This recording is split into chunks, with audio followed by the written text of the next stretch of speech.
Good afternoon. It's Tuesday, September 1st. I'm R.E.A. O'Sullivan, and this is IBA News broadcasting from Jerusalem. More than 2,100,000 pupils went back to the classrooms today as the school year got underway. The academic year started as planned after an Israel Teachers Association strike was averted last night following a meeting with Education Minister Naftali Bennett. And an Arab sector school strike was also called off after a meeting between Prime Minister Benjamin Netanyahu and the leaders of the Arab Joint List. The number of pupils from preschool through high school is up by 2.3% over last year. There were more than 150,000 new first graders, while some 119,000 were heading to their final year of high school. There are a total of 68,000 classrooms in more than 4,700 schools across the country, under the tutelage of some 167,000 teachers and other educational professionals. Despite the overall smooth opening nationwide, 47 church-run schools did not begin the year due to financing dispute with the government. 3 Bedouin schools in the Negev also remained closed in protest over the appointment of new principals, and in the ultra-Orthodox community of Elad, 500 children stayed out of school as parents protested construction that they say endangers the pupils. The school children in the Hof Ashkelon Regional Council heard more than just school bells this morning. The red alert went off just hours before schools opened. The rocket was apparently fired by a Palestinian terrorist faction, and it landed on the Gaza side of the border. Prime Minister Benjamin Netanyahu, who visited the Amirim Elementary School in Ashdod this morning, said that Israel would have zero tolerance for rockets fired at Israel and that no attack against us would go unanswered. The Prime Minister stressed that while we are teaching our children peace, Hamas is doing the opposite. Following the firing of the rocket, the IDF Southern Command ordered the closure of the Erez crossing for 2 hours. Officials from the Regional Council called on the Defense Ministry to increase protection for educational institutions. In a raid into Jenin to arrest wanted Palestinian terrorists overnight, an Israeli Special Forces operative was moderately wounded, apparently by friendly fire. The officer was evacuated by helicopter to Haifa's Rambam Hospital and taken to surgery for a bullet wound in the lower part of his body. 5 injured Palestinians were also brought to hospital in Jenin, apparently suffering from smoke inhalation. Palestinian sources say the Israeli forces surrounded several homes and then fired missiles at 2 of them. One of the homes reportedly belonged to Bassem Saadi, a formerly imprisoned senior Islamic Jihad official who apparently was not there at the time. The other home was of Hamas affiliates Majdi and Allah Abu al-Hajjah, brothers who were arrested in the raid. They are the sons of imprisoned Hamas leader Jamal Abu al-Hajjah. Their older brother was killed in a shootout with IDF troops last year.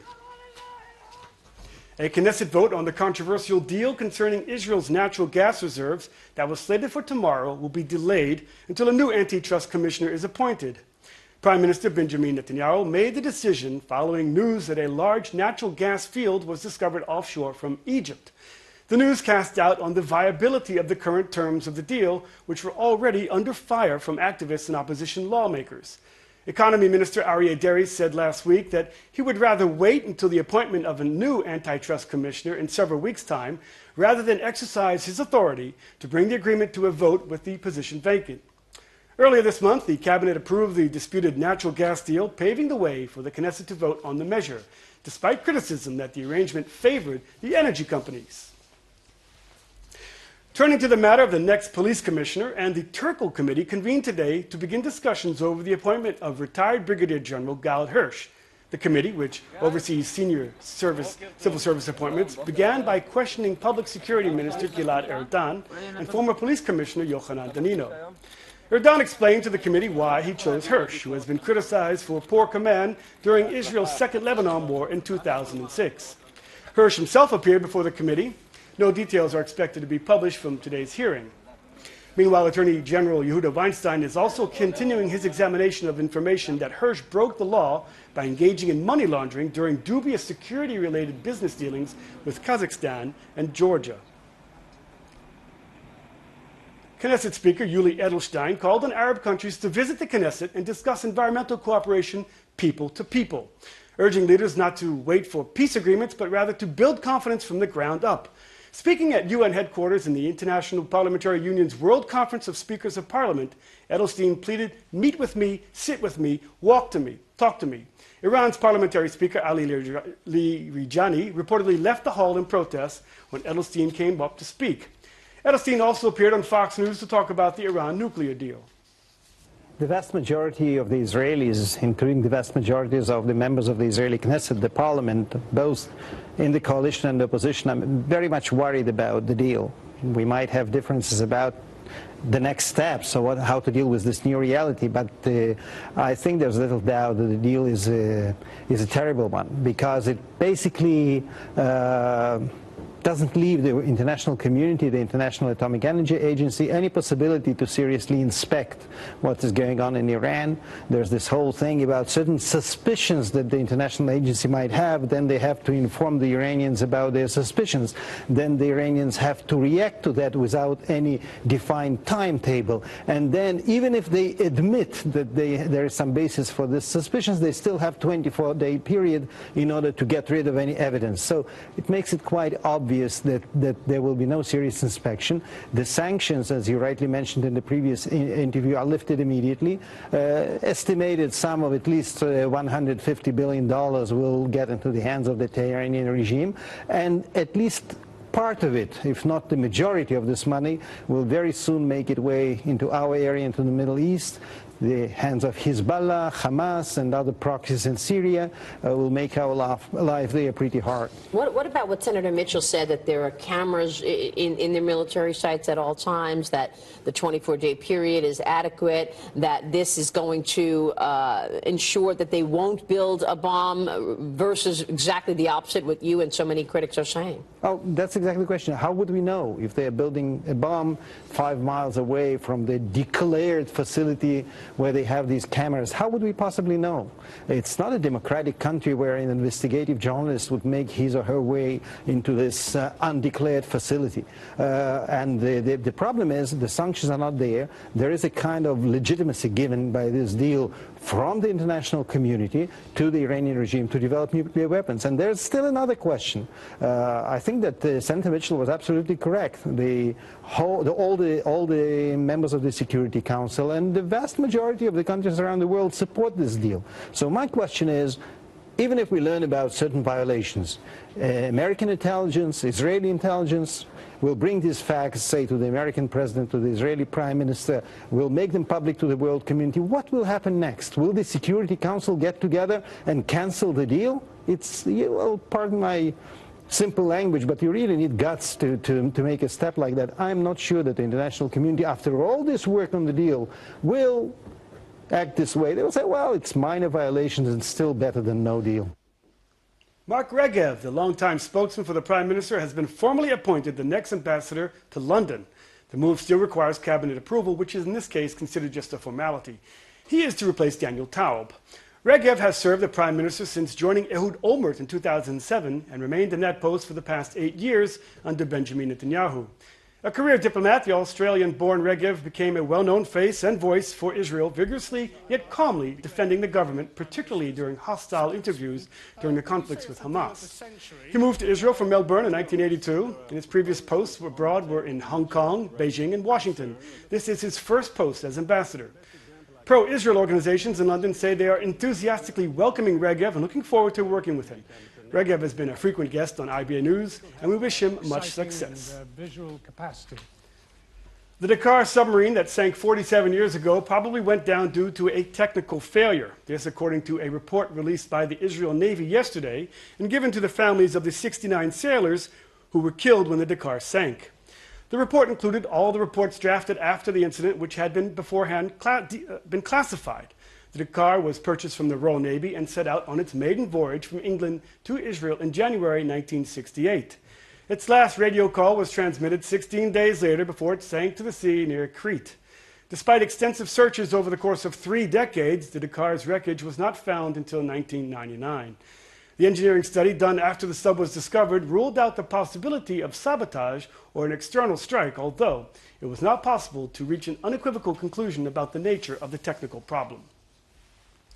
In an apparent sign of thawing of cold relations with Ankara, a Turkish delegation met in Tel Aviv with Deputy Minister Ayub Kara to promote a proposal to build an industrial zone near Jenin in the West Bank. The Turks purchased the plot for the proposed industrial zone from the Palestinians for $10 million, with the final price tag for the project expected to reach $100 million. The initiative, backed by Israel, the US, and the EU, would allow for duty-free export of goods to the United States. The planned project appears to resemble the successful Egyptian-Israeli free trade areas. Turkey has expressed interest in transferring to Jenin Industrial Center large businesses in order to support the Palestinian economy. Kara, who is the acting minister of the Regional Cooperation Ministry, said this is a groundbreaking project that will strengthen the Palestinian economy and rebuild the relationship between Israel and its neighbors, particularly Turkey. Returning to the start of the school year, Arut Sheva spoke in Ra'anana with architect Parkash Nair about how the design for classrooms worldwide is evolving beyond the traditional layout to adapt to changing times.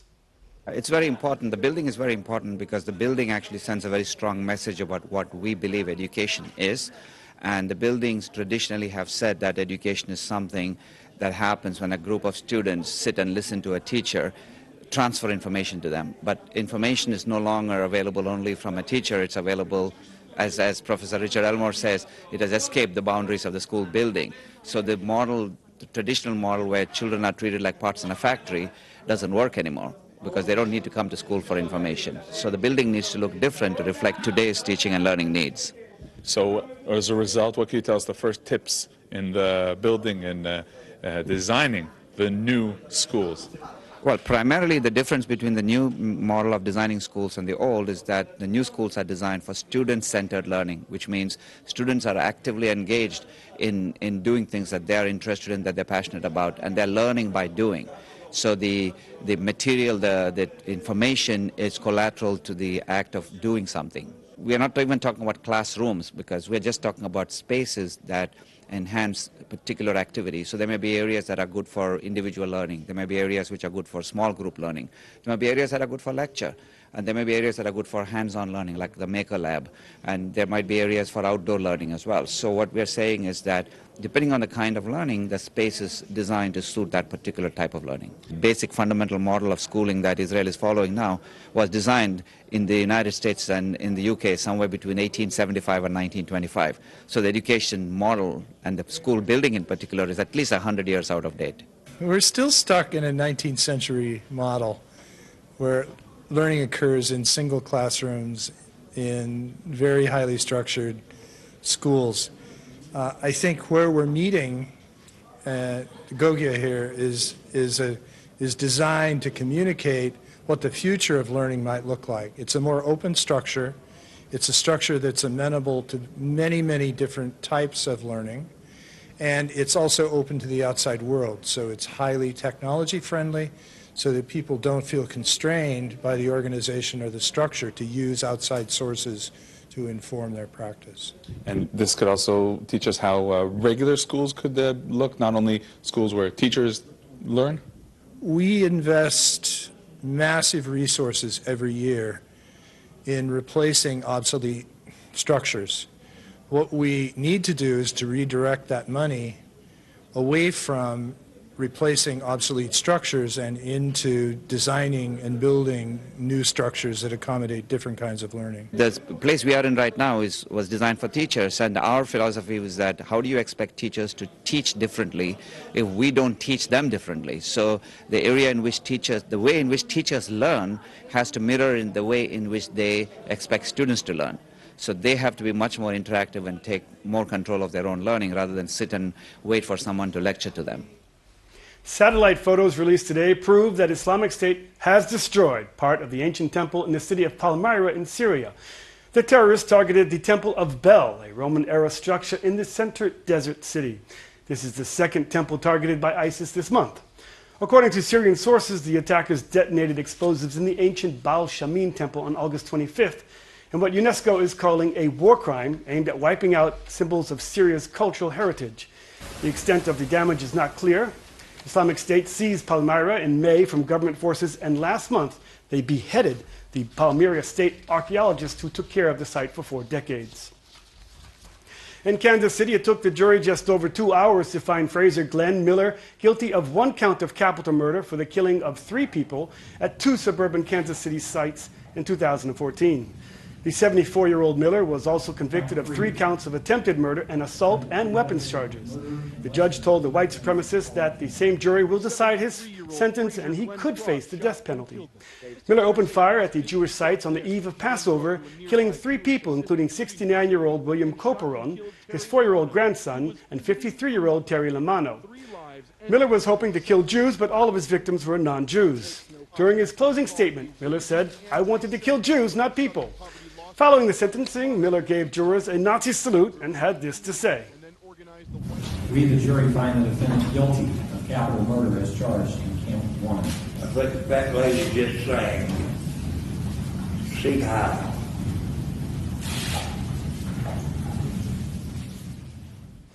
Israel's world champion sprint canoer and Olympic medalist Mikhail Kolganov has decided to leave Israel and move to Germany, where he said he has found a job. Kolganov said that he made the decision after being unable to support himself in Israel following his retirement from competitive canoeing. Kolganov, who was Israel's flag bearer at the Olympic ceremony in the 2008 Summer Olympics in Beijing, claims that the country's sports authorities gave only lip service and did not help him find employment despite all of his achievements for Israel and efforts to find work.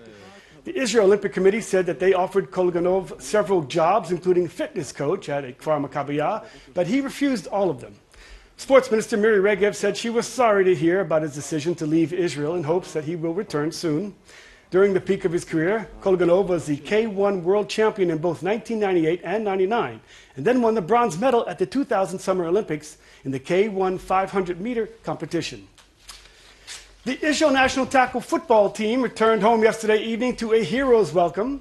Family, fans, and players in the Kraft Family Israel Football League were on hand to greet the team, which on Sunday won its first international game, defeating Spain 28-20 in front of 3,000 fans in Madrid. IBA News has received exclusive footage of the sidelines of the game, which was a cliffhanger until the final whistle. Israel broke a 20-20 tie with under 4 minutes to play as MVP Danny Eastman ran back an interception for a touchdown. Spain took the ensuing kickoff all the way back to the Israeli 10-yard line, but the defense dug in and managed to hold on to the lead. The victory means that Israel has now qualified to take part in Group B in the European section of the International Federation of American Football. That tournament will likely be played next June in Italy against European opponents as yet unknown. It was quite an accomplishment for an Israeli all-star team coming from a league that plays 9-man rather than 11-man football and has only been playing tackle football in this country for the past 8 years. Wow, it's undescribable. It's not even real. What a victory.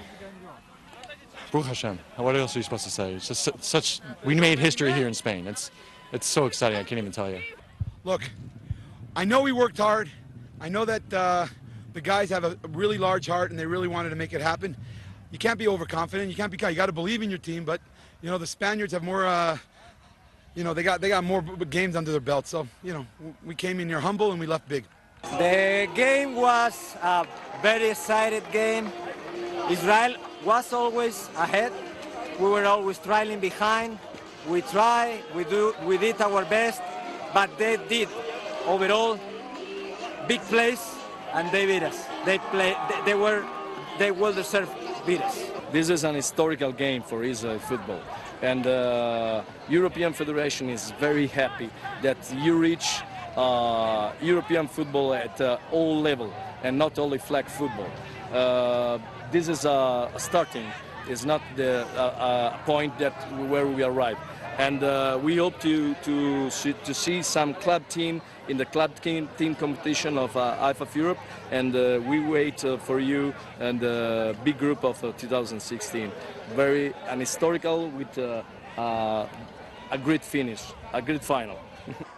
I helped to start Israeli football in 2005 with the dream of being in a game like this, and eventually it would happen, and here we are. It's very exciting. When we started in 2005, it was scary because they had never played before. So to watch them now, it's tremendous how much they've learned in 10 years. So I can't take all of the credit for it, but yes, I do like to think I have something to do with it. Just want to say that we couldn't have done this without the help of our sponsors, the Wolf family, the owners of the Minnesota Vikings, the Henry Suiaka and his family foundation, and Robert Kraft. Robert Kraft has been with us since the beginning. He watched the game from Massachusetts. He and his son Dan. They watched the game, called us after the great victory, and told us this is a small step. He sent us a really inspirational message before the game that we read out to the players, and I think that may have been the small difference in pushing us over the top today, knowing that we have the support of such a wonderful football man, one of the top football people in the world. No matter who wins, we lose, you know. The most important is the friendship, the players. It's fantastic. I love this game. Great, and Really a I hope pleasure. we'll be able to host you in our country sometime soon. American football in Israel is on the map, and we're going to stay on the map, as Tal Brody would say. You know, I'm planning now to retire from IBA News within a month, and then I'll be able to spend full time just working on football, and I'm planning to take us to the top of European competition. Well, mazel tov to the team and to our own Steve Leibowitz. Taking a look at the local finance, and the shekel put in a mixed performance while shares were down on the Tel Aviv Stock Exchange today. Here's a look at the late afternoon numbers.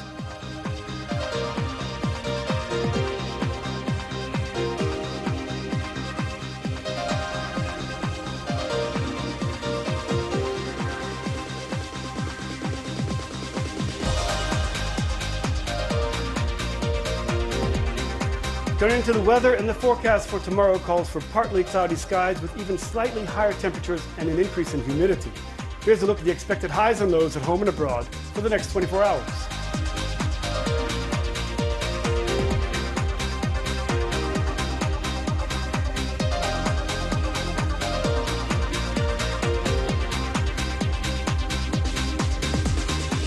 That's all for today. Please join us again tomorrow when Aaron Viner will be here to bring you the latest breaking news from Israel.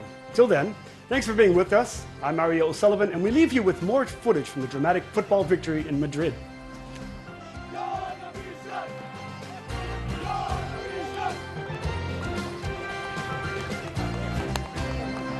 Football.